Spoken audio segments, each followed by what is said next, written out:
3, 2, 1, go.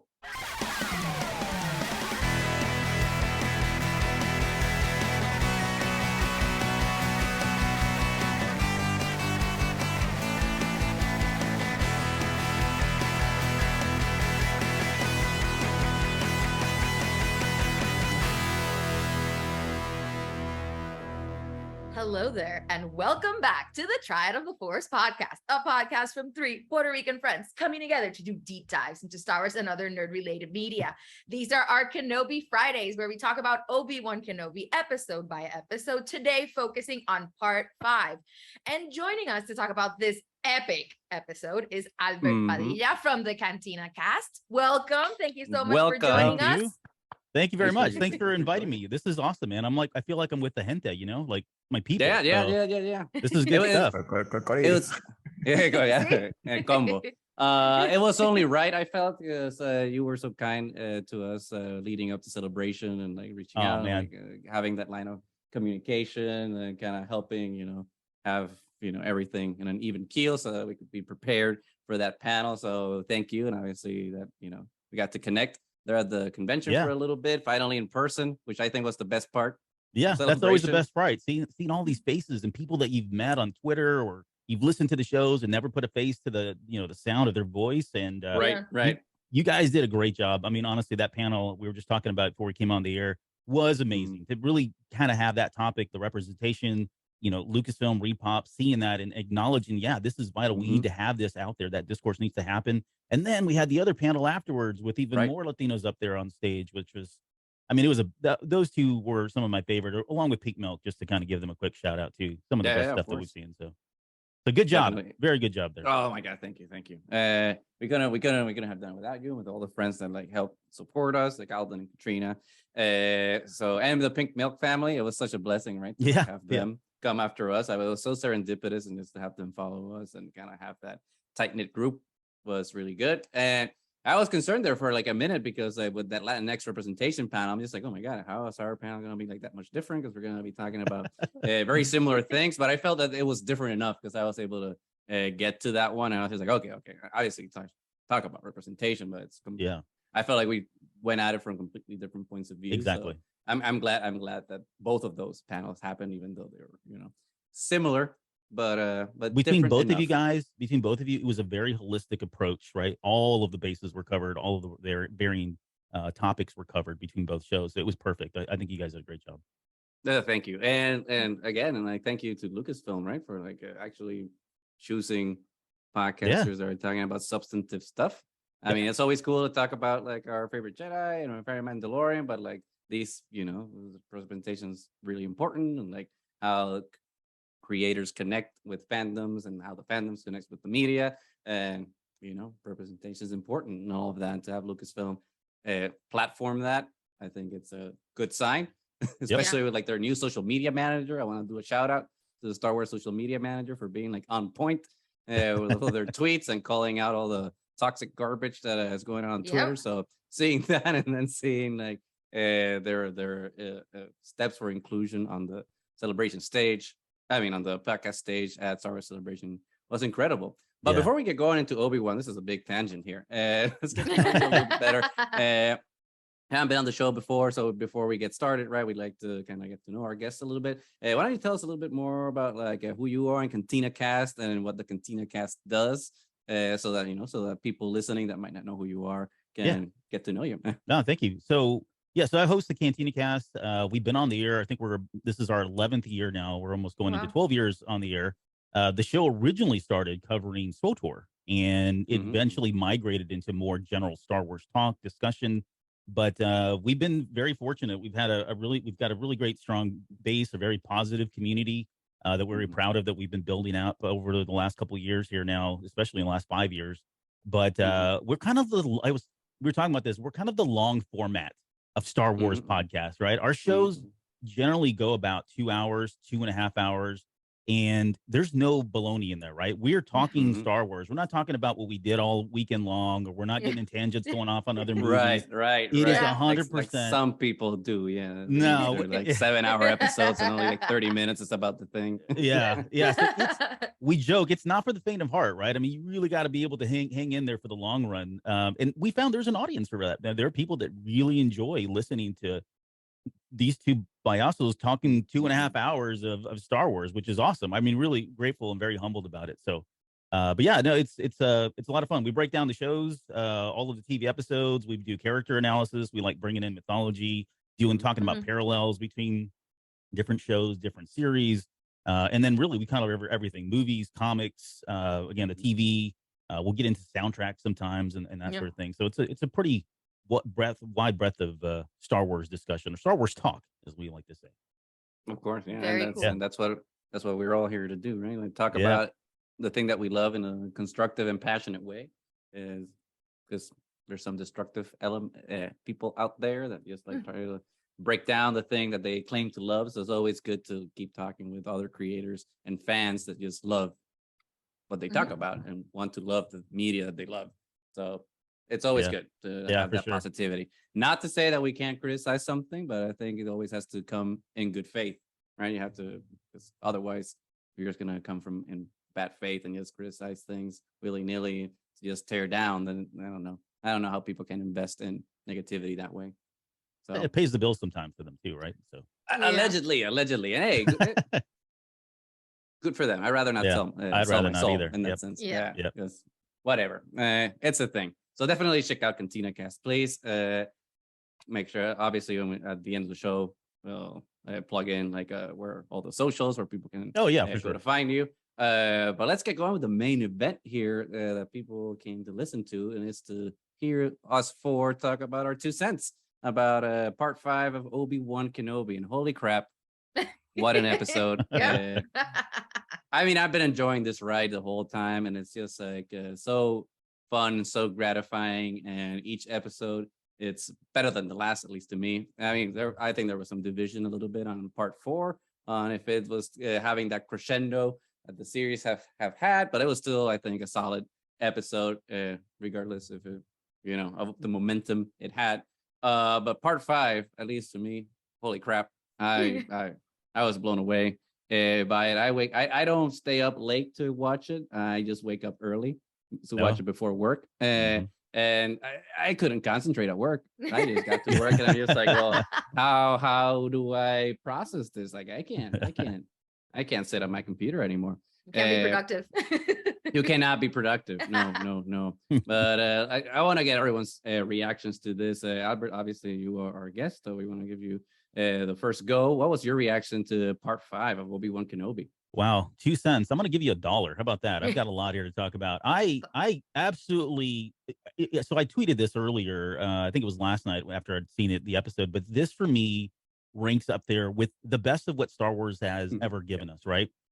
Yes, you can nitpick, and we'll get into some of the things. There were some things I didn't really care for. Right? But at the end of the day, what they were doing was telling a Star Wars story, and they hit so many things that we were waiting for.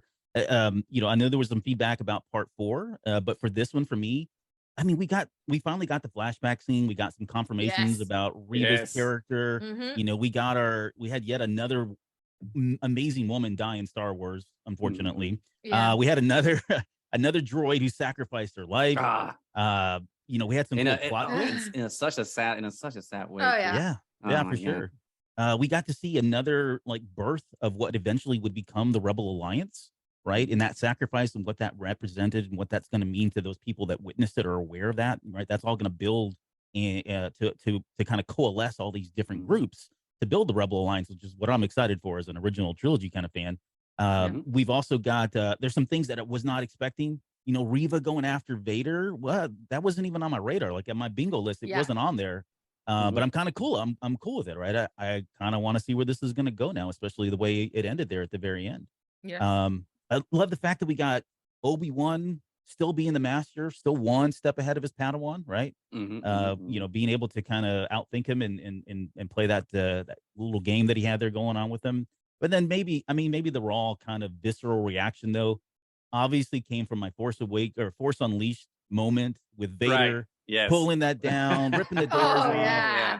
I mean, the only thing we were missing was that bar, right? The force bar to see how much force energy we had to be able to do the rest of the moves there. But I mean, it was he went Starkiller, and not just because of pulling down the ship, but also then he's dual wielding the red lightsabers. So it's just like, okay, this is clearly an homage here. We got so many elements of Vader's force prowess that we've seen in comic books, we've seen him in video games, but seeing that on screen for the first time in live action, I mean, just I was yelling, man, in all caps to nobody at 3:30 in the morning, right? So I really enjoyed it. Yeah.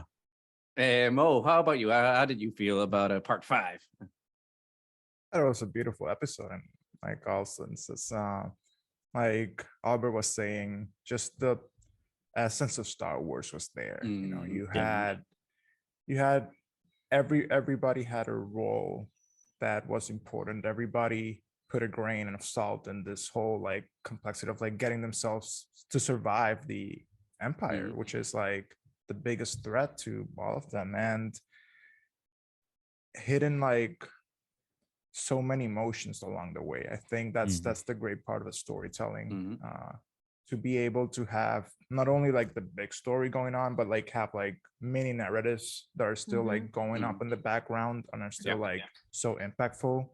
Because like even like to me, my headcanon, like I saw Tala and like the way they touched that robot, I'm like, wait, I think there's like an AI/human like relationship, and then the way they both die, like embracing each other, it was like so romantic. I'm like, okay, like we're like having like all of this like many things that we're gonna eventually as a society have to deal with. So to be able to see like those like seeds of like, okay, there's a overlying like narrative, like the Empire is trying to crush different like all of like what's different, everything that makes the galaxy what it is, and then you have all that thread like coalesced in Vader, and you see all that power, like you watching you can feel like all of that, like, oh, like there's so much power and there's so much like destruction coming from this one person, and it's all about revenge, but being at the same time so calculating and so cold about it, which is what makes Vader like stand out like as one of the most iconic like villain archetypes, like even within that deep like emotional, like there's still like that calculating, completely in control person. And to be able to also like see Leia be taken like, okay, like this is the Leia we know about, this Leia like taking control of this, like, hey, give me a ladder, like Obi-Wan being like, I trust you, I trust her, you trust me right so, away. like get her a ladder, so like, good. right away. Like it was all like so beautiful, and like what Star Wars is all about, like that trusting your family, trusting that found family. And if I have to say like one critique, it's just like the de-aging. It's just I'm not a fan of the de-aging. Disney and Lucasfilm seem to be like loving this idea that let's de-age everybody. Okay, sure, but one of them looked like too like shiny, and then the other looked like way too old. I'm like, okay, so like it's like a hit or miss. So but we'll get to that, because that's a fun one for sure. Nani, what about you? What's your reaction? You hated it, right? You have to be the of course. No, I didn't. I loved it. You have to create Discord. No, I loved it too. I mean, just that opening with the finally getting the flashback that we kept wanting the flashback, and at this point it's like 2 episodes left. Are we ever going to get it? And then they open with it, and it was so amazing. Oh my god. Nitpick though, I would have preferred to have like Clone Wars Obi-Wan and Anakin instead of going all the way back to Padawan, but it's fine because it was still really cool how you only got certain. It was divided. The fight was divided, and it mirrored very well what was happening during the episode, and how they're still kind of anticipating each other's moves, and how well they still know each other, and how clearly Anakin hasn't learned. He's still acting like a Padawan deep down, especially when it comes to Obi-Wan, because he can't control how he feels about it. And he's still too much trying to prove himself and too obsessed with victory to actually see his surroundings completely. I mean, Obi-Wan was able to get away with it without a lightsaber or anything, because there's different ways to fight, and how it was mirrored through that gorgeously shot and very well, just the setting for their duel in the flashback was so beautiful, and there's so much that you get from it. So I'm really happy that happened. I remember when they first announced that Christian Haydenson was coming back and that Darth Vader, we were gonna get Vader. I'd never imagined Hayden Christensen. Sorry. Yeah, man. I flipped his name. Yeah, I know. I'm sorry. I apologize. I never imagined that we were gonna get as much Vader as we're getting ever. Oh, yeah. And it's this very powerful Vader that we've always wanted to see. And oh my God, that fight with Reva when he's just blocking her with the Toying Force. with her. Oh my God. Yeah. And then, taking the lightsaber, giving her the other half, like, yeah, come play. You can try. Let's play. Yeah. But it was like, I need to stretch a little bit. I'm a little, I could do But some it was warm-ups. Like the Matrix. Remember, I posted this too on Twitter, where Neo goes unconsciously and he's just blocking everything that Agent Smith is throwing at him. It was very similar. He's just unconsciously playing with her and like doing hand movements and controlling her arms and her lightsaber and tossing her around like a little rag doll the entire time. It was so powerful. So good. Oh my God. It was so and then good. the accompanying soundtrack and the sound effects for every time he uses the Force, it's so powerful. That it's just like, it was so well done. So that's another Force Unleashed reference. I don't know if you guys remember when they would use the Force, you'd hear that whoosh, that kind of sound. Kept coming back throughout that. Which makes you feel like you're there. That scene so really so reminded me of like, Fallen Order. You know, it's just like at the end, Fallen Order, you're after you defeat the second sister, not the second sister, Trilla, and Vader shows up, and it's just like, no, you do not fight Vader. Vader hunts you down, and you just do your best to survive. So like, oh my God, it was so incredible. Like this episode gave us like so much more than I thought it was going to give, because for me, I thought it was a guaranteed, right, that we were going to get the flashback, because as we've mentioned in other episodes before, you don't cast Hayden Christensen to play Darth Vader if you're not gonna show his face, because they've had Vader before in Rogue One and other media, and they just have a stunt performer do the thing because it's fine because you have a mask. It's just like you get Hayden. It's very intentional.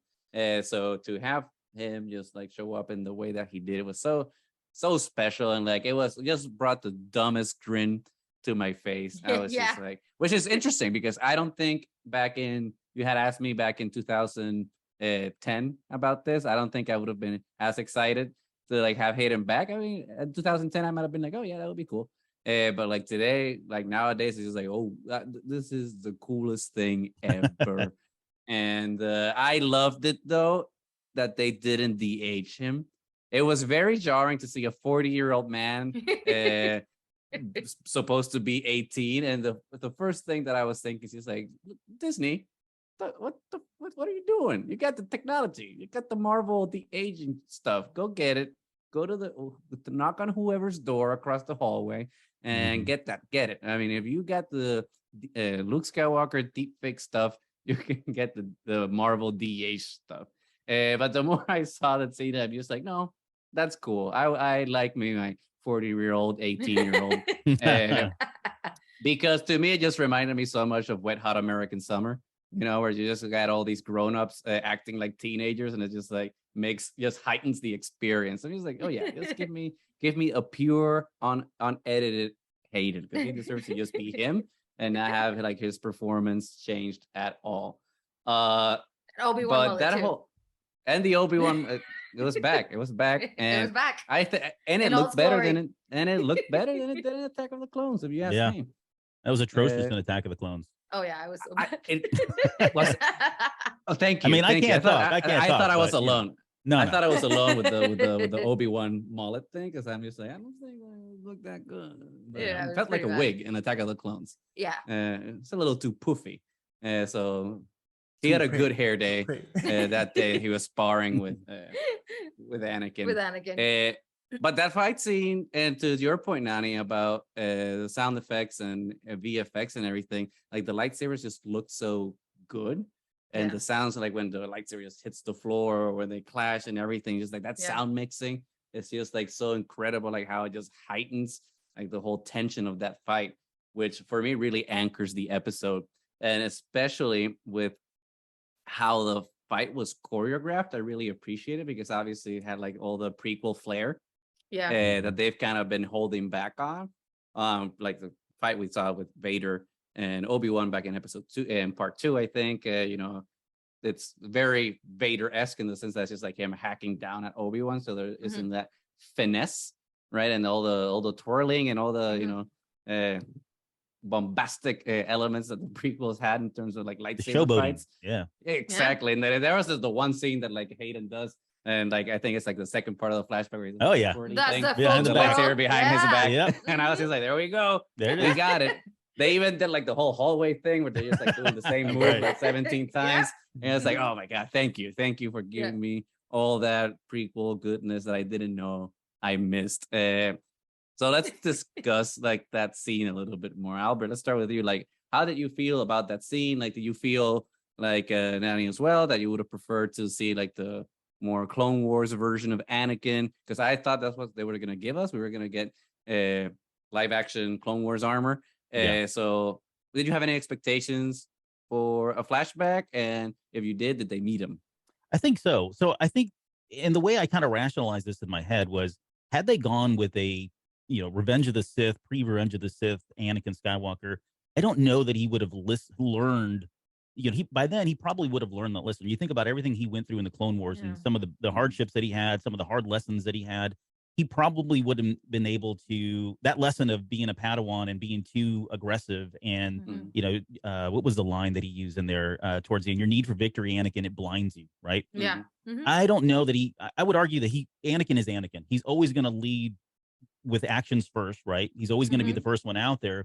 But I think he's probably a little bit more trepidatious by that point than he was in this moment, where this is a pre-Clone Wars moment. And so he still has a lot to learn about all of the how much you know, how much pride he has and how much he's thirsting for victory. And we see that when we get to the end of the Clone Wars, right? When he gets into that fight with Dooku, you know what he says? I'm going to take him right now, right? He's still learning that. He still has it, even with this lesson that, you know, presumably happened before those events, right? He still hasn't learned it. That he has not learned it yet, and that's what got him in trouble. So I think I'm okay with the era. I think I would have preferred, honestly, to have him in that era. Like you guys, I would have loved to see him a little bit later, but I think I was okay with it. As far as the de-aging stuff and all that, I mean, it didn't take me out of the scene. Like I saw it at first, right. But you're so focused on the actions and your, you know, just the music that's going on. You know, Ewan McGregor's smiling. He doesn't look like he missed the day, you know, past 25. Honestly, he still looks pretty young. So I was just caught up in the scene. So, and if I go back now and I'm watching it, I can see you know, Hayden's got those creases on the side of his mouth that he didn't have when he was, you know, 18 years old or whatever it was that he did that. So that it does stand out. But for me, it didn't do enough to kind of pull me out of there. I was just enthralled by that whole scene. I really enjoyed it. And also there was a moment there, I don't know if you guys caught, where he's slamming down with his lightsaber on Obi-Wan. Like 3 times to part 2. A callback to I think part 3, actually. I think it's part 3. Part 3.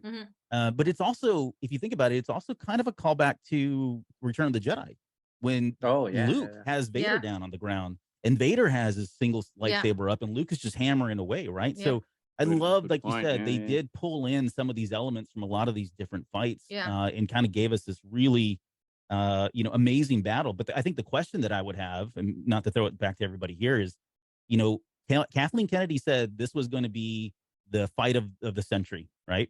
And yes, we got, I would call a fight in part 3, not much of a fight, really just got dragged around the fire.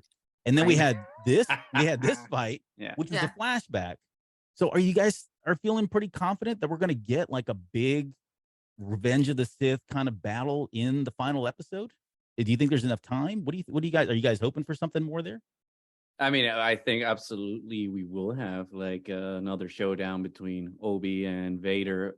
I don't think it'll be as flat. Like the thing is, like, I love Revenge of the Sith, don't get me wrong, but I do think that the fight between like Anakin, and this is controversial, I know that people are not gonna like this, but I was not the biggest fan of the Anakin Obi-Wan fight in Revenge of the Sith, just because it looks choreographed. You know what I'm saying? Mm-hmm. It doesn't feel like the Darth Maul, Qui-Gon, Obi-Wan in Episode 1, or Luke and Vader in Episode 5, or the Force Awakens fight with Kylo and Rey. Like, there's, well, obviously it's all choreographed, right? But it still feels like they're fighting, and there's like an intensity to all those fights. And the fight in Revenge of the Sith between Obi-Wan and Vader and Anakin, well, it's Vader at that point, it just felt like they're dancing. And it went on for too long, and then they were swinging from cables, and I mean, it got a little ridiculous. It started out really well, but once you got too much into the lava and jumping around, you know, the whatever barges were in there, and it got a little ridiculous. It just went on for too long. So, but I do think the showdown's going to happen. Obviously, it's a TV show, so we don't have time to give, you know, a lot of time to that fight. It can be short and still be very impactful. I mean, that fight with Maul in the Clone War and Rebels, that fight is really short, and it's very impactful, and you can get a lot across in a very short amount of time, just with some very well placed movements. And I think it does need to happen, because if we want it to still be the conversation that happens in A New Hope, Vader has to feel defeated, like he's still not a master in this last encounter with Obi-Wan, which clearly he isn't yet, because he's still acting in a lot of ways like he did when he was a Padawan. Like Obi-Wan got a read on him really fast. As soon as they knew that they were locked down, he knew what Anakin was going to do. Vader is going to attack next, because he doesn't have the patience for a siege. I know what's going to happen, anticipating it. So I think that Vader is going to eventually, by the end of next episode, walk away with his tail between his legs. We're going to see how that happens. It doesn't necessarily have to be because of a confrontation. So I do want the last fight, though, for them to actually fight more on equal terms, because that fight in part 3, Obi-Wan was running scared. He was terrified, with good reason, obviously, but we need to see him actually be able to stand up to Darth Vader and realize that Anakin Skywalker is dead at this point, and this is and he Darth Vader. And because when Reba asked him, "Is that, do you really want Anakin dead?" and he hesitates because he still considers him his brother. He doesn't want him dead. He doesn't want that. Right. So we'll see how it actually ends up, but there's definitely going to be another confrontation. Mo, what do you think about that? I don't know. It's possible. It's also, they also, like, you can't also have a fight where Obi-Wan just overtly wins and then have Vader be like, okay, Obi-Wan, like go live your life the way you want to be, like bye, like I'm not gonna chase you down anymore.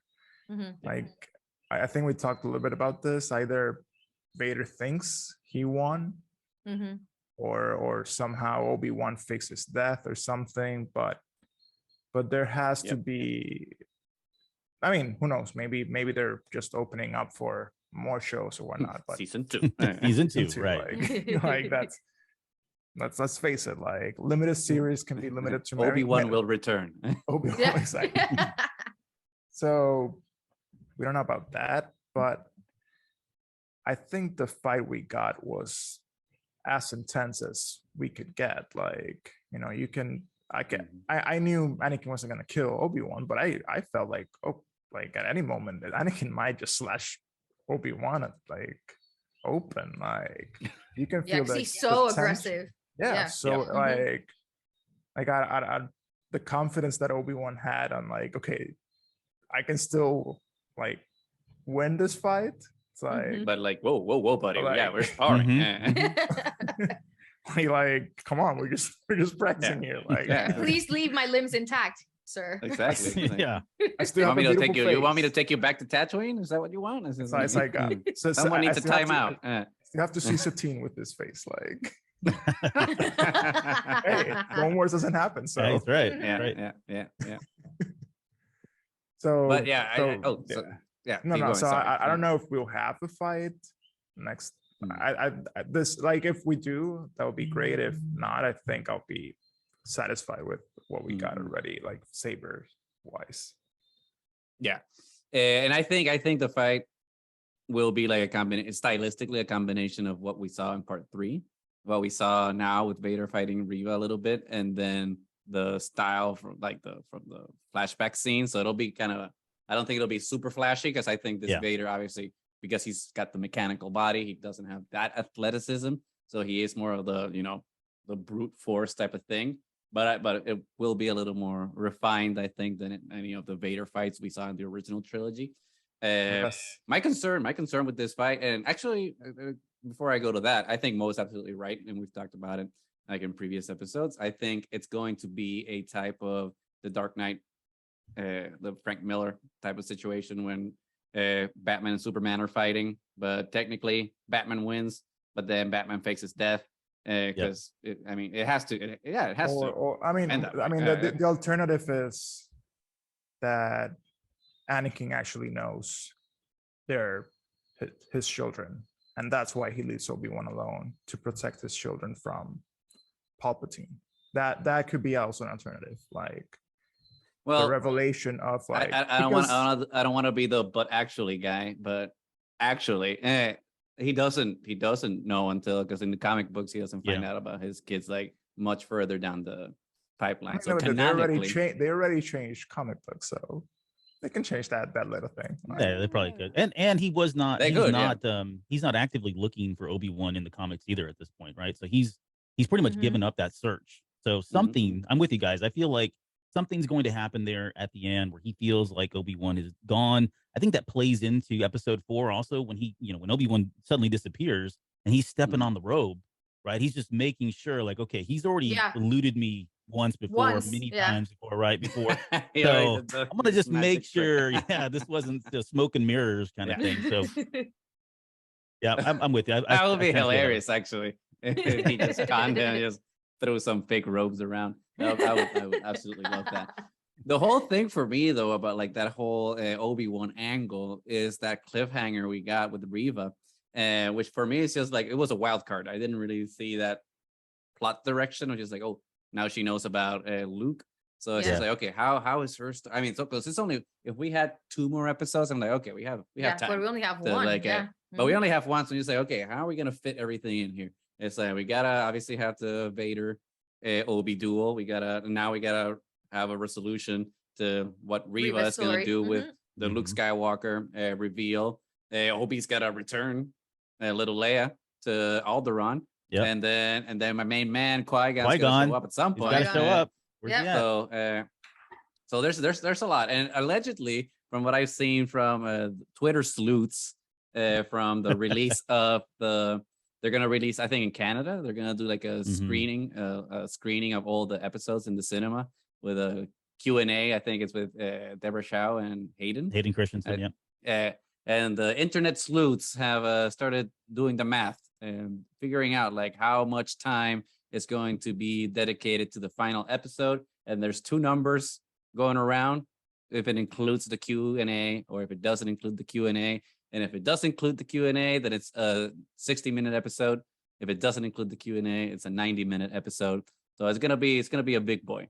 But is it enough to really tie up all these loose ends and like finish up the show in a satisfying way? What do you guys think about that? I'll just leave it open. So I've seen 1 hour and 33 minutes, not to get specific, but I saw 1 hour and 33 minutes. And I would say, I think they could do it, because if you think about this last episode, right? It clocked in at about 35 minutes, maybe around there, give or take.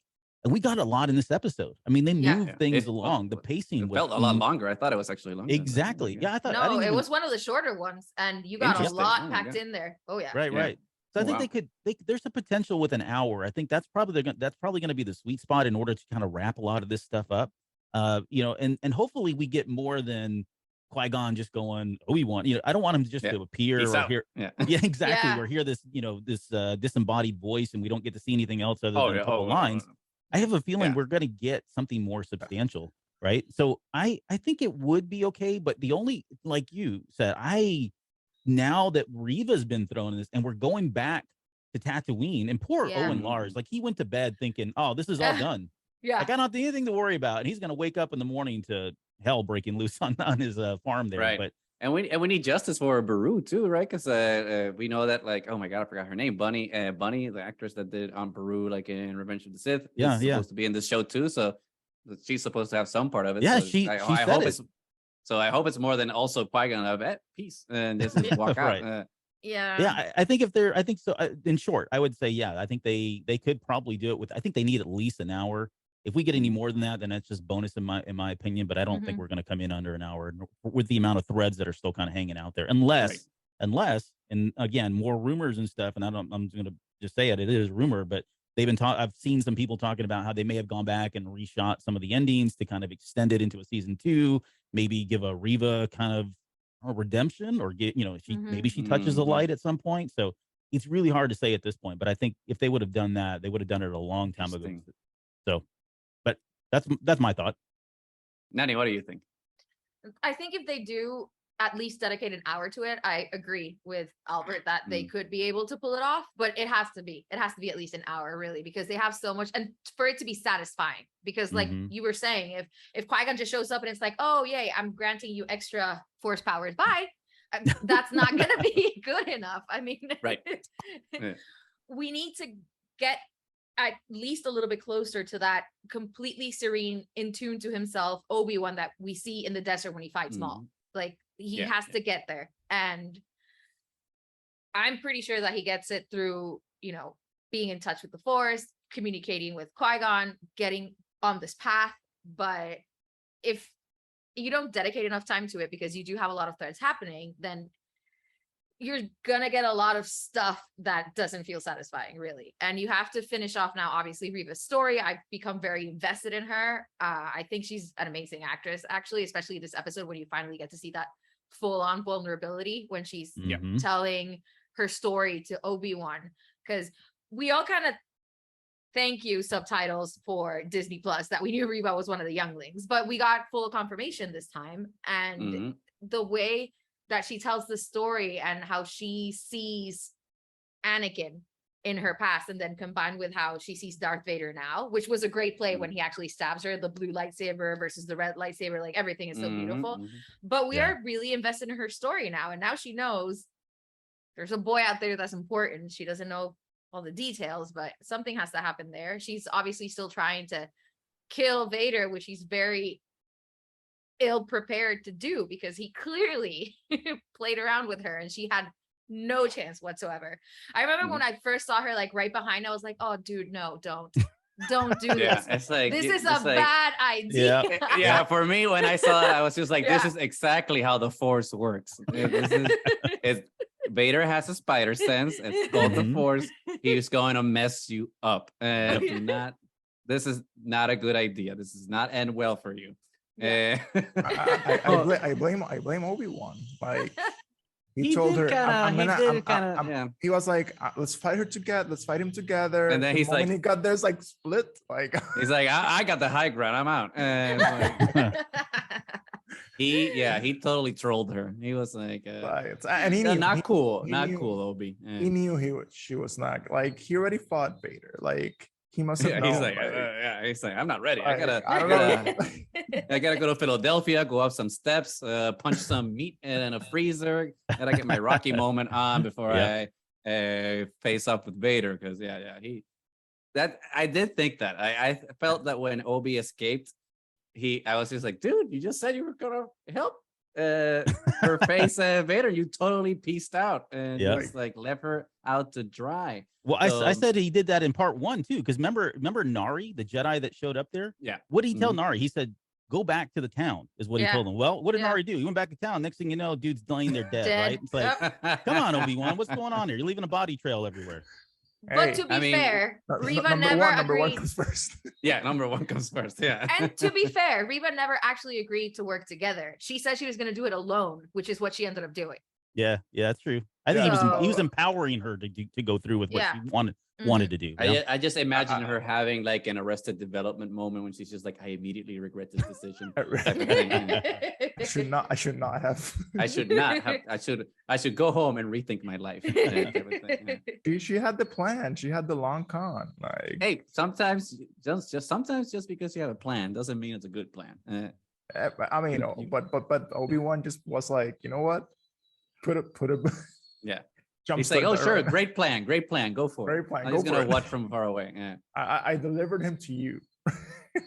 yeah. I did not promise anything from a beyond certain that. point of view, he's not coming Mhm. from me. I brought There him you to go. you. Play that card. Yeah. Jesus Christ. Oh, Obi-Wan, the master of trolling. Yeah, no. That's when I noticed, Obi-Wan is truly back. He's acting all hero and stuff, but he'll still troll you. Yeah. Whoever needs to troll.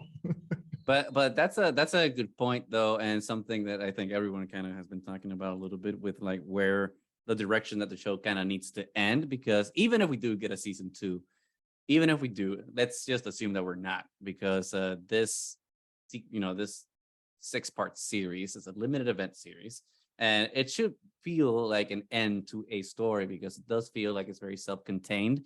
Mhm. To me, it shouldn't feel like The Mandalorian season 1 or Book of Boba Fett or Mando season 2, where it's just like, yeah, there's a season finale, but but it still feels open ended, right?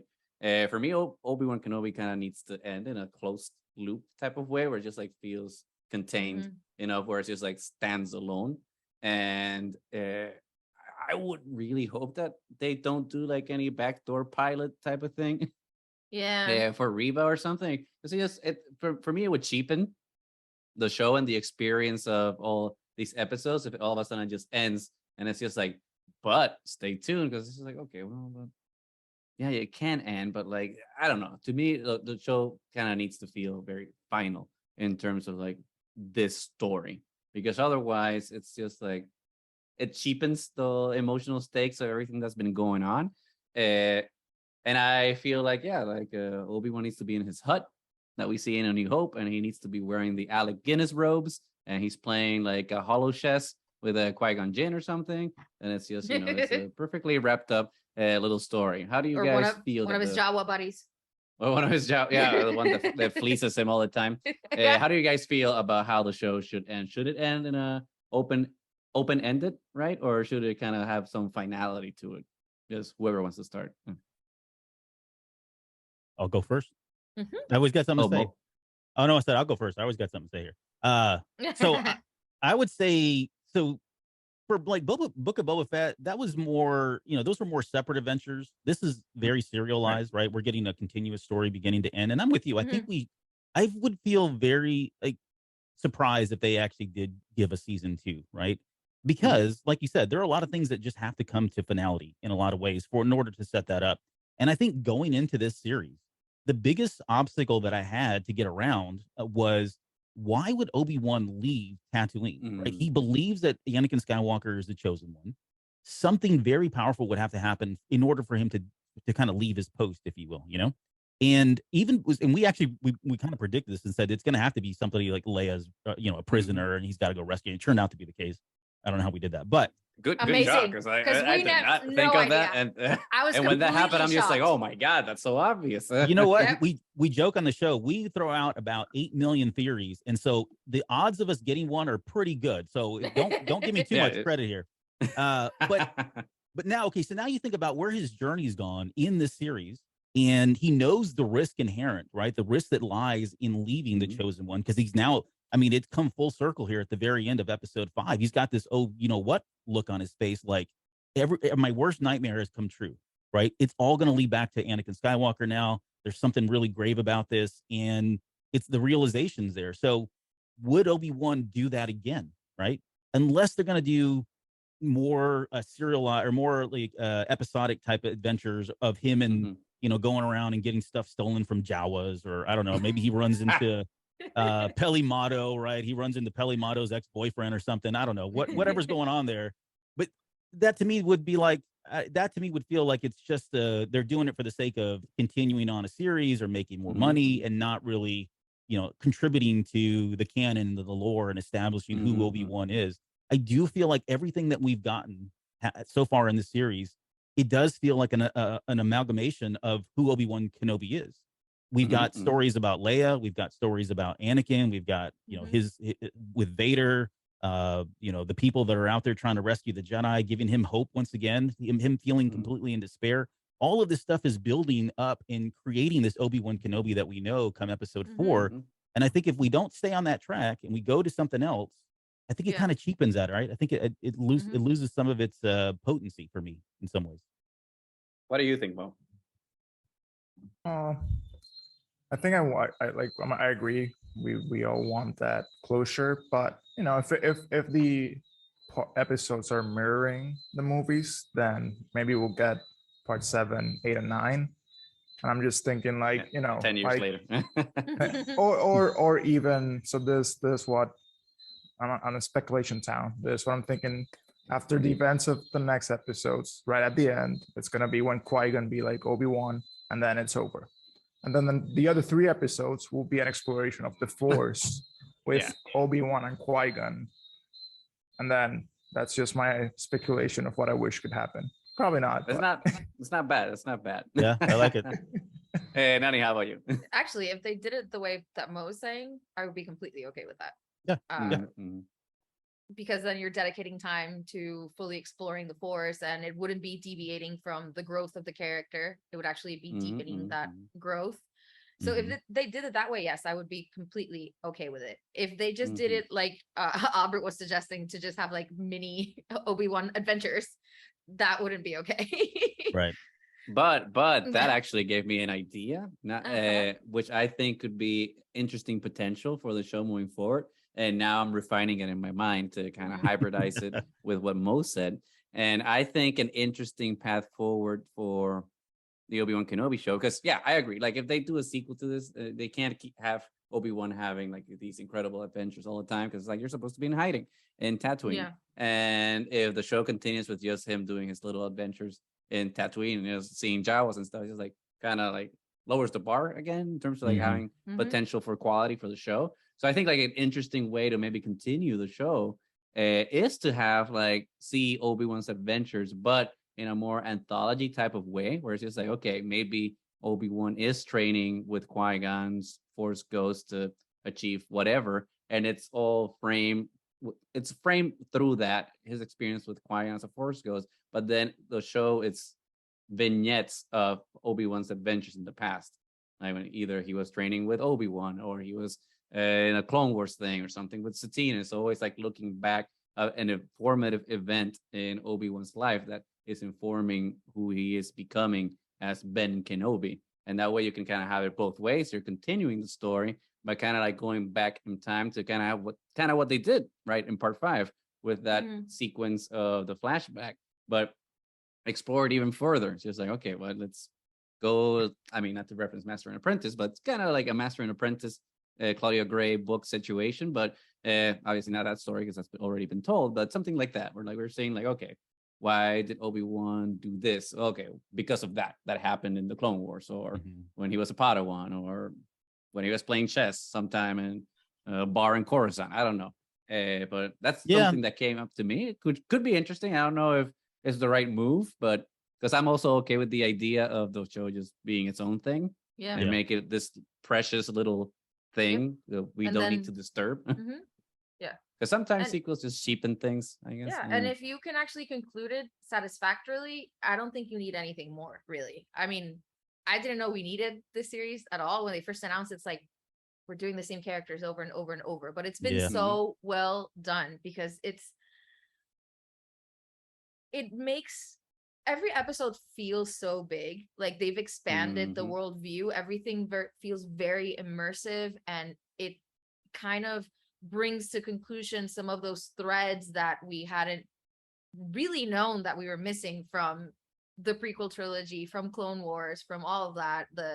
That one point in time of Obi-Wan Kenobi's life that we never really got to know how he went from the Clone Wars to episode 4. So I didn't really know that we needed it, so it's been fantastic. I've never expected it to be as good as it is, and to like draw me in as much as it has, and to see how all these people are evolving. The acting is fantastic, so you can see that there was a huge problem, with the material in the prequels. It wasn't necessarily the actor's fault. Yep. Right, because I was gonna say Hayden crushed it. Like those scenes, great. Give the man the respect that he deserves, because he was amazing in those scenes. You could totally like tell that he did the homework and put in the effort, because it was incredible. Young Leia has been a revelation. She is so amazing. I would watch that show. That would be a cool show for Disney Plus. Like the little Leia adventures. Leia Lola. Yeah. That's the name of the show. Yep. Leia and Lola. Leia and Lola. I would watch that show. Yeah. But I feel like there's a lot of Star Wars stories that need to be told. And at the end of the day, focusing on the very well-known characters is not necessarily, I think, the way that Star Wars should continue to grow. I think we need to get more varied stories out there. And I would be completely okay if this is it. This is all we get from Obi-Wan. As long as it's concluded in a way that makes me happy. Because if they just leave a whole bunch of, open storylines, it's like, okay, then you have to conclude them somewhere. So just please, if this is all we get, concluded in a way that I can be like, okay, that works. That closes the storylines instead of opening up more. And that's what I would like to see. So you don't want like a Lost kind of ending, right? Yeah. I'm kidding. I don't know if anybody's watched is Lost fans. That's like one of my favorite. It's my favorite show, but I love the it. ending was terrible. Terrible. Yeah. Mystery box after mystery box. A Game of Thrones ending. It wrapped everything Game up. of Thrones was terrible too. And I'm still waiting for the rest of the books. Yeah. You're never gonna get them. Yeah, we're gonna get a long time. You're gonna get the one. You're gonna get the Winds of Winter. You're not gonna get anything else. Maybe. And now he's focusing on the prequels too. Come on, never getting those books. He wants to make money, and if there's more money in TV than there on books, I guess. Yeah. But oh my god, I forgot totally what I was gonna say.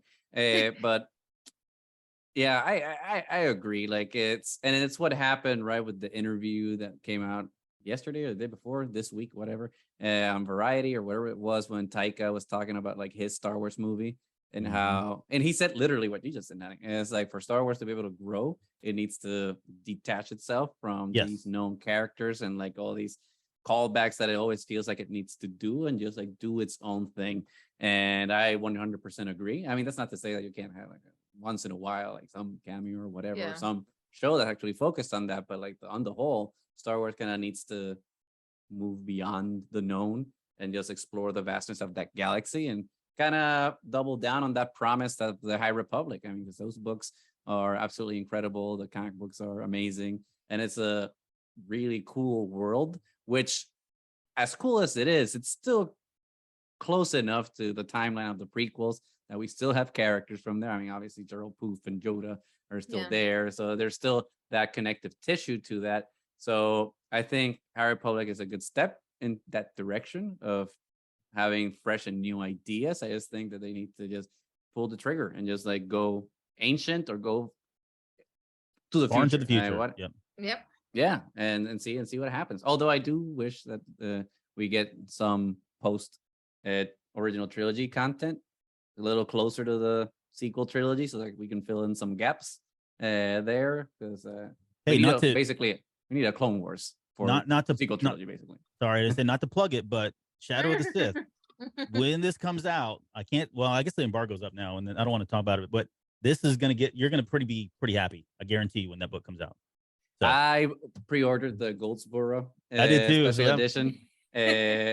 See, this is something we need to do. We need to email Lucasfilm Publishing. Just send us review copies. Come on. I'll give you the contact. I'll give you the contact. Oh, please. I'm tired of this. Just seeing everyone have fun.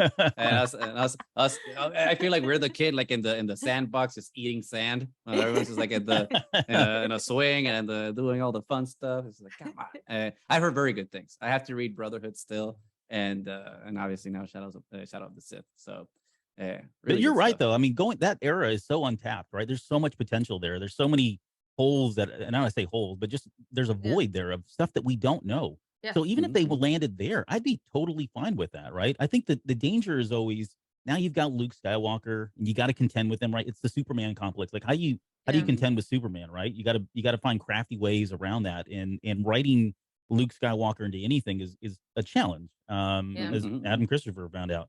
But so the safer thing, and I'm with you 100%. Like we've talked about this for so long, ever since Disney came in, it just feels like we have a running joke, like we're going back to Tatooine. Like even in this episode, we went back to Tatooine twice, all the right? time. Yep. All the time. And like we just keep going back to the well. But I will say this, as much as I've provided a lot of feedback about let's not go back to the well, I'm still drinking.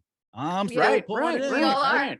No problem. But at the same time, I think there is something to be said. Let's go back a long time ago. I'd love to go back. I'm a big time Old Republic fan. Yeah, we can go back to Tatooine, but when it was an ocean. No, hey, stop it. Time out. No. Oh, maybe when there was water. Okay, I'll take that. Right, that'd be fine. That's a little different. Or we jump ahead. I mean, there's a shout out to Resistance. You know, I know a lot of people didn't watch it, but there's some really good stories, and you could tell what Filoni was kind of setting up for later storytelling. So there's some threads there that I think they honestly could pick up with the whole revival of the Jedi and Rey's journey. I mean, God, we haven't had anything from Rey really at all, or any of those characters yet. So I think there's a lot of potential, and I hope Taika Waititi goes in one of those directions and doesn't come back here. It doesn't sound like that's going to be the case. But. Yeah, I don't know if for Rey's story though, like obviously there's 3 different avenues. It's either an animated show, a book, or films, right? But for me, I think what a really cool thing to do with Rey's story would be to do the callback, right? When back in publishing, but before the Disney acquisition, when Kevin J. Anderson wrote those the Jedi Academy trilogy. Yeah. I think it would be really cool. Not a retcon, but like a redo, right? And it's like, let's do a new trilogy of Jedi Academy books, but it's Rey's. It's Rey. Yeah. Academy.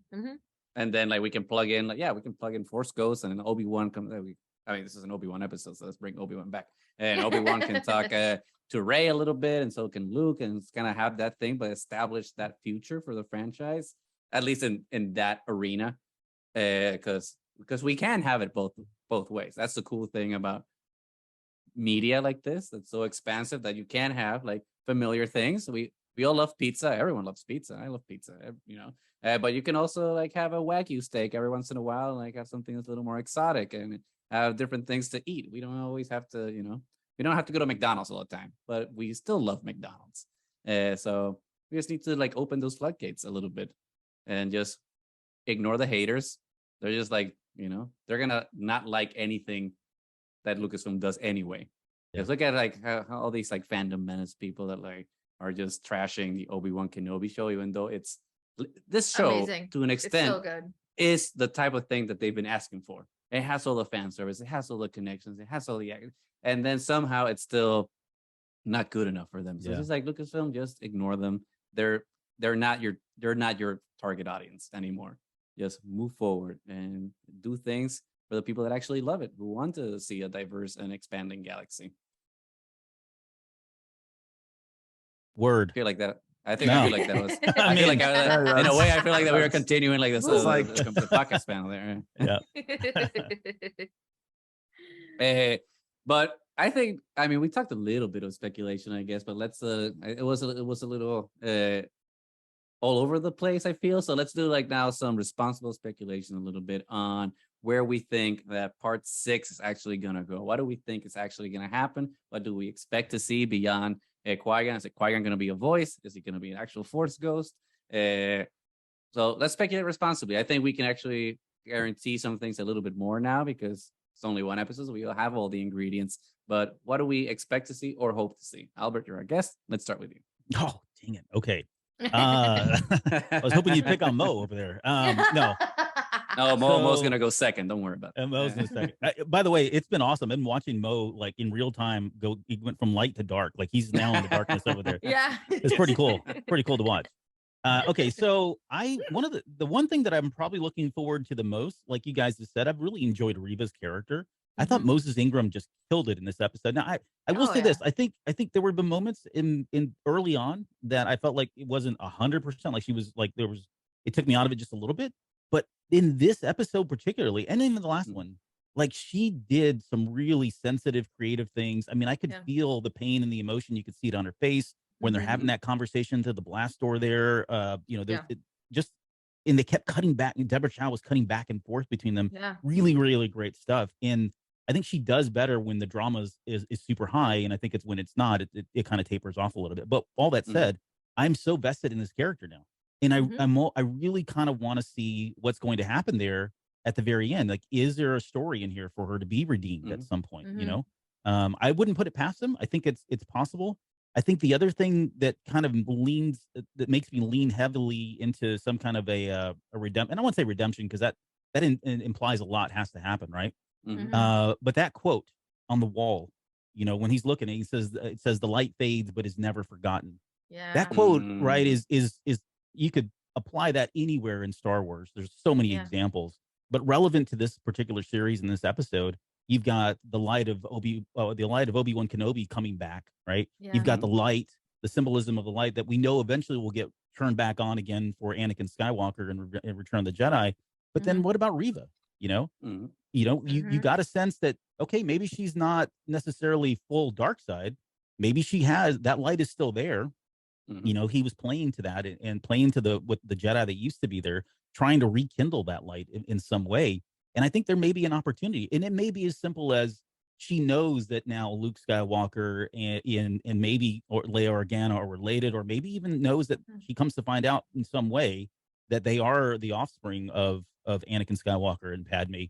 But if she takes that to her grave, right? If she doesn't betray Obi-Wan, much like, you know, because she believes that, or she believes in the prophecy of the chosen one. I'm not saying they're going to go that far deep into it, but that would be enough for me to feel like, okay, she made the right decision, and it plays into that, you know, the light fading but never forgotten. She's lending herself back to the light, leaning back into the light by not giving that information up, right? I think that was so. I guess what I'm saying is the big takeaway for me that I want to see is I want to see her, if she's not going to make it past this series, then I'd like for her to at least get back to who she was and do something good for her life, because like Anakin, she's been living this very tormented, angry life, right? And it's made her very powerful. And like Mo said earlier, she's been playing the long game. Like, how risky, how gutsy is it to say, you know what, I'm going to get revenge on that guy at the very top. Well, not the exact top, but second in command. And I'm going to do it because by becoming a bad person, right? And I'm going to just going around killing people left and right, being over the top. And we see this is why the brothers and sisters are looking at her like, man, you're a loose cannon. Well, yeah, she's got something to prove, and she's trying to get up that corporate ladder, if you will, right, to go take him out. But that's a very ballsy, long game that she's playing. So somewhere I think she needs a payoff, right? It would be sad to just see her get killed. I mean, I guess there's a story there too, but I hope we do get some kind of redeeming quality from her. I hope she does come back to the light, even if it's just keeping that and harboring that secret and taking it to her grave. Right.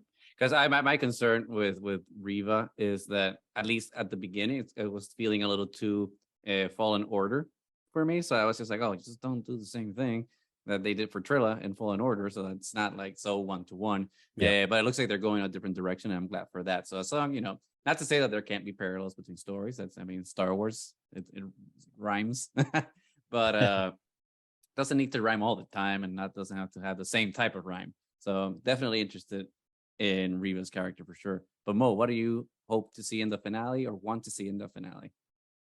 I mean, I think we talked a little bit about everything, but as we've been talking about this, like the Reva arc, I wonder if they can do like a reverse, like Anakin, like, I mean, Luke going to kill Kylo, kind of same thing. Like Reva's gonna kill Luke, but then she calls back and retreats. Like, wait, I'm gonna do the same thing that Anakin did, which led me to this path. So we could see like a reversal roles and like having like, oh, like somebody, I'm gonna do this on instinct and then stepping back. I wonder if that's a possibility. But I think maybe just Reva acknowledging that by having Anakin's kids keep them secret might be the best revenge to partake on Vader. Like, you know, you're keeping him away from, you know, the offsprings of the person, you know, from Padmé, like, you know, the person that led him to the dark side eventually, like to save for them. So that could just be like, there's a nice revenge, like you not knowing that you have kids and that they'll someday be your tomb at the same time. So Very yeah. true. Just to kind of quickly tag on to what Mo said there, the way I was, and I didn't finish my theory, but the part of it was, I think, we haven't seen her use her force abilities that much, and her primary one, the reason that, when the Grand Inquisitor said the only reason you're here, and I forget because of your power. Or something. Exactly. Right. Yeah. And it sounds like she's very gifted in that ability that Kylo Ren had, being able to go in and take memories out and figure out what's going on in someone's head. But I can see a scenario where she goes back to Tatooine, she confronts Owen, and maybe doesn't have the full story. Although, okay, I mean, Bale kind of gave up too much information, if you ask me, but that's fine, right? Yeah. Yeah. But I think if she went in and took that, I mean, if she goes into Owen's mind, right, there's a lot of information that she can mine out of that. And I think that'll be enough for her to kind of put all this together. And like Mo said, what's going to be more revengeful? It's like, you took my family away from you. I'm going to ensure that you never get your family. You know what I mean? I think that, like Mo said, I think that's actually a really good way for her to exact revenge without being anything more than that, because we know she's not going to take Vader out. Right. So she's got to stick it to him somehow. And we already, it will be a nice conclusion to, we already saw the scene with Reva and Owen, like the standoff. So, we can see the conclusion of that too as well. So yeah, she said next time Owen, Amberu will come in and Amberu kick her ass. That's a good one. And I was watching a video right before we started recording on Screen Crush. Ryan Airy and Heather Antas were talking about some speculation about it, and like Ryan Airy said something that was interesting, and like with what everyone is saying right now, it kind of makes sense. It's kind of Lord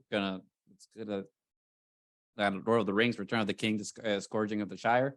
When it's just like when all the heroes kind of feel that everything is defeated and like evil is vanquished, and then they go home and expecting to see like their idyllic paradise that they're gonna like retire to. All of a sudden it's just like, oh no, there's a final confrontation. So maybe that's what they're setting up with Reva a little bit. It's like after the whole main conflict of the show is done and over with, and he returns Little Leia to Alderaan and like defeats Vader and all that stuff, he comes back to Tatooine and then has to deal with the whole Reva situation. Yeah. So that could be very interesting, because it has ramifications on both ends. Either she lives to continue being on the dark side, or lives continue as a light side, going back to be a Jedi, which I think is interesting. But Nani, what are you expecting for the finale? Talking about everything that's going on with Reva and that confrontation that she had with Owen, that regardless of the fact that she threatened that she would like end him the next time, she was really okay. She really enjoyed the fact that he said that he would do anything for family. You can tell family's very important to her. And she called back to when Order 66 happened, that was her family. And that's why she's so pissed, because she's lost family over and over again. She's so resentful of Obi-Wan because Obi-Wan turned his back on everybody. That's why she feels like she can't trust him. And I think when she realizes, if she actually realizes that Luke and Leia are Anakin's family, it serves a double purpose.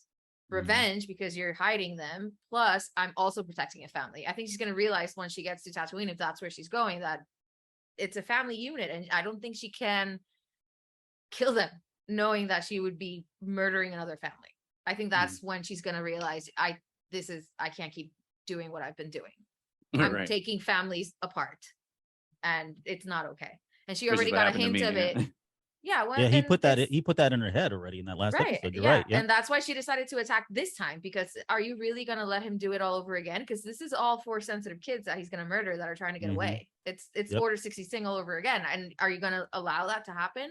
So I think she's already starting to see that what she's doing is not the best way to go along the path that she wants. Like, revenge is causing too much pain to other families and other people. So we already see it. So we don't really know what her complete goal is. To go to Tatooine, maybe she's actually going to protect. We don't know if she's actively going to attack. So I don't know. Now I'm trying to process that. I'm like, oh man, Nani just threw me for a loop here. Yeah, that's good. That's good. But now I have two more questions in terms of speculation. Do we think that we're going to get another flashback, or do we think that this was it? I think it might be it, unless we get Natalie Portman flashback on that. Natalie Portman. Then the whole episode can be a flashback. Right? Yeah. Honestly, with all the threats that we already have to deal with, I think I think we already had the flashback episode. Unless it's something that directly affects what's going to happen in the episode, I think it would be unnecessary if we're just doing it for gratuitous, flashback, because honestly, you have a lot of stuff to think about right now. And we don't know. Because we already have, it could be a last showdown like Goose thinks at the end, or it could be all about Tatooine, because we already know that if Bail doesn't hear from Obi-Wan, which he won't because he doesn't have the communicator anymore. Bail Organa is going to be at Tatooine as well. So we got complicated. And there's only one episode. And sorry, Albert, continue.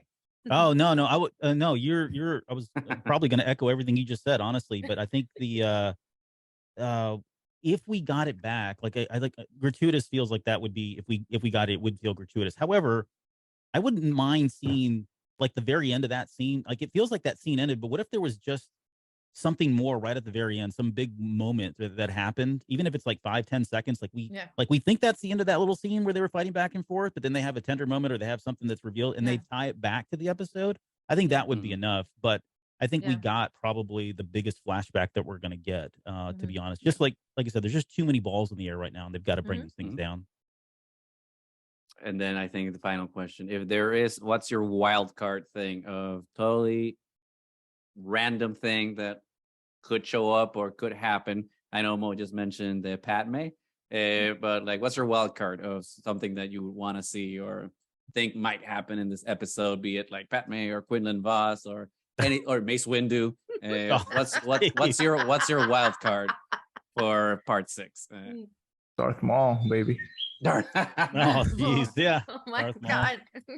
I mean, Darth Maul already has like a Inquisitor saber, so could get it from Reva or another Inquisitor. So why not? And he's probably also looking for Obi-Wan still. Interesting. So this might that's a good question. Do we know how Darth Maul got his Inquisitor lightsaber that he has in Rebels? Yeah, it happened in the comic book. Okay. Yeah, there was a what was the name? I forget the name of it, but yeah, there was a comic book that kind of bridges the gap there, and that's where we see that happen. So. Okay. I was going to say Quinlan Vos. They can still change it. Yeah, they can still change it. It's still a comic book, right? I was going to say Quinlan Vos, honestly, because I've been I've bet all kinds of people. I'm in debt now with the number of bets that I put down about Quinlan Vos showing up, because I was 100. I was like, man, O'Shea Jackson Jr., like you can totally see it, right? Get him the dreads and put the makeup on his face, and boom, you got it. And then when he showed up and he's like, I'm Roken. I'm like, what? Roken? No, you're Quinlan Vos. You can't be Roken. No, you're not. Yeah, but they redeemed Get back in the makeup chair. Get back in the makeup chair. And it's such a huge name drop. I mean, you would think, like, you don't randomly mention Quinlan Vos and then leave it at that. Yeah. I'm still hoping for that one. Oh, we'll see. but they redeemed Roken, because did you see what he was using in the last episode? Bowcaster, baby. Like he was firing the bowcaster. Right. Yeah. So that was cool with me. But I'd like to see, I'd actually like to see Quinlan Vos come back. And maybe that's the antithesis of like a new series of, right? This journey's not over, and someone is still going to be out there helping the path do what they need to do and rescuing, these force sensitive people. You could get very, episodic in that way. And maybe it's and then again, this is pure speculation. We're going off the deep end here, right? So I got a tinfoil hat, believe it or not. And I just didn't put it on. But put it on. But, something like that would be cool. Or maybe they end with something that kind of springboards us into Andor, or springboards us into more of what the Rebel Alliance is going to become. Maybe there's some cameos with Mon Mothma, or I don't know, maybe they bring Ahsoka in. I don't know. But there could be other things there that they do that I would like to see as well. I don't know. Now that you say that, I'm like thinking, maybe we're all wondering like how it's going to end. Maybe it's just Palpatine being like, stop your foolish things, come back, I need you. Like Stop chasing Obi-Wan. You're done. Stop being a child. Yeah. Like, stop being a child. Like, Yeah. I got another thing for you to do. Like I gotta keep you busy. I gotta keep you busy. Coming. I do like the. I don't think Quinlan's happening, unfortunately. I do like the Padmé wild card because previous episodes before we got part 5, we were speculating on when we were gonna get the flashback, and my theory at the time was that we were gonna get the flashback at the end of the show, and it would be like Obi-Wan in his hut, reminiscing and choosing to not think about Vader, but think about his friend and his brother. Anakin, and like the flashback would be like him reminiscing about him and Obi-Wan and him and Anakin, like in the good old days when like things were good, and like have that like, final memory of just like when they were brothers, which I still think is a good idea. But I think now I'm gonna tweak it a little bit and say that it could still end that way, but with Padmé included, and that's the big 3 of the prequel trilogy, and they're just having like that moment. It's just like when all 3 of them were happy, and like when before the dark times, before the Empire, which could be a cool way to end. It does have to be like a very extended flashback scene, just like a little coda at the end of the show, which just gathers all the big stars of the prequel trilogy, which I think it's doable because they were filming Thor, Love and Thunder not too long ago down in Australia, if I'm not mistaken. And if I'm not mistaken, I think they have a volume down there.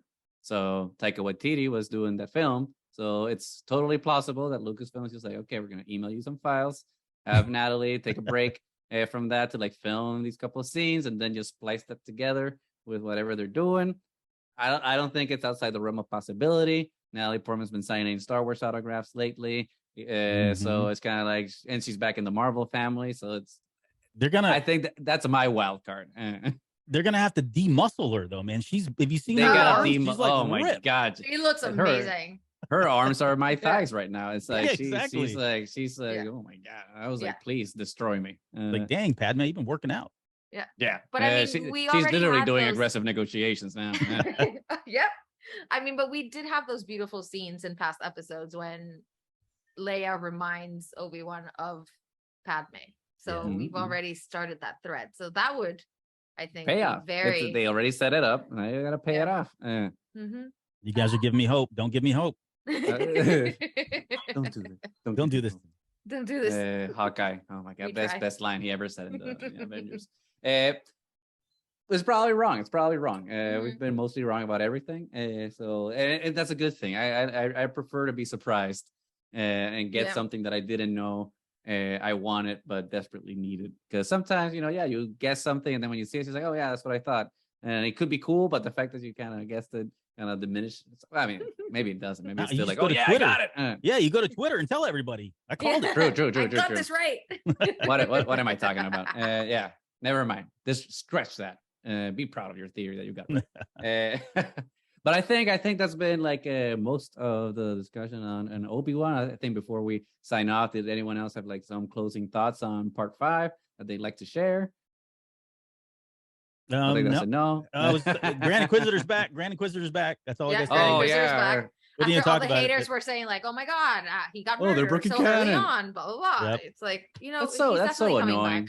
Back. Yeah. And he did her dirty too, the way he walked in there like that. Did you see the swagger when he comes in? Yeah. He's like, shoulders are moving. Like, what's up? I'm back. I live. Yeah. He's like, yep, I lived, bitch.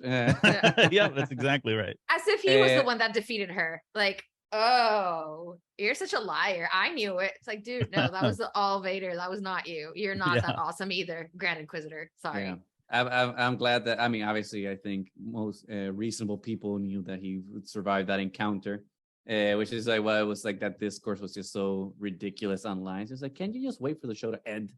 And it's like the show's not over. Just over. Just wait. That's like I don't know. I got some people, honestly. I got one last question for you guys, and it's a yes or no question. Okay. Helicopter lightsabers. Are we going to see them ever in the series? Yes or no? No. Go ahead. No? What? We're not seeing them. The helicopter lightsabers. I don't think so. Nope. 2 no's. Mo, what do you got? Come on, buddy. Join me over here. Come to the dark side. Yeah, Come to the dark side. Let's get one. Let's get a helicopter. All right, there we go. Two Let's get versus the Grand two. Inquisitor coming down. Like, Yeah, I mean, it looks Yeah, yeah. awesome. I just don't think it's gonna I was happen. gonna say I something. know. We're running out of time. Running out of time. Yeah. Yeah. And I will say one last nitpick that really bugs me because it's a Marvel thing to do, and I don't know why they added it on Star Wars, but the shaky cam during the battle inside of Jabim bugged me because there's so many beautiful details and so much awesome like battling happening, and it's the moment where Obi-Wan really starts, you know, fulfilling that leader role and defending his people and all these things, but the shaky cam kind of made it hard to see, and I really don't like that type of filmmaking, so that bugs me. But that's So you just don't me. like the Some Jason people Bourne like 'em. movies, is what you're saying. No, I hate shaky cam, and I hate when they do it in Marvel all the time. I hate it. It bugs me. So, but that's a personal choice. True. But before we sign off at Albert, where can people find you so they can listen to you and Cantina Cast? Yeah, so you can find me on Twitter. I'm at Albert M. Padilla. That's M as in Mandalorian or Manuel, as Mom would say. But you can find me there. She's so wrong. Yeah, I gotta call her. I love you, Mom. She's watching the show right now too. No. So you can find me Albert M. Padilla at on Twitter, on Facebook. I'm on Instagram. I don't do a lot of Instagram, but I'm on there. And then you can find our show at the Cantina Cast. We're on every social media platform, and our show's on every podcast service that you can find. We do our shows. We record them live Tuesdays and Thursdays on YouTube. So if anybody wants to join in on the chat, we have an interactive kind of chat, and then we release them a couple of days later as well. So at the Cantina Cast is where you can find out, or you can go to cantinacast.com. That's our website, and you can find all that same information there as well. Perfect. And we'll absolutely leave all those links down in the description below, so that make it easier for everyone to go ahead and find you. Yeah. But again, No, thank you thanks so for being much for joining us. I mean, Yes, it's been like thank such a you. good time. Yep. No, thank you guys. It's been a lot of fun. And man, now the fun begins, right? We got to wait until Wednesday before we get this last episode. So it's going to be a killer. And then it's just the post Kenobi depression. It's like, what yeah, do I do now? yeah. It's been so good. I mean, every single time the episode, I'm like, don't end yet. And then, it's like, okay. Continue forever. I'm still going to say it would have been better if they were releasing them on Fridays, but I liked when Star Wars was Disney Plus Day on Friday, but it's okay. It's okay. Yeah, because I didn't have to work the next morning. Exactly. Right. Exactly. So, but it's not about me, right? So, as much as I'd like to think it is. Yeah. Unfortunately. Well, I think we are done then for today. We are Triad of the Force. You can find us anywhere that podcast can be found. You just search for Triad of the Force and you will find us. Twitter, YouTube, Facebook, just everywhere. We have shirts. Leave us a comment, like, subscribe. Let us know what you're thinking of Obi-Wan. We love it, clearly. We are so sad that we only have one episode left, especially because now we have to wait an entire week to see it. But it's so close. And until next time, may the Force be with you.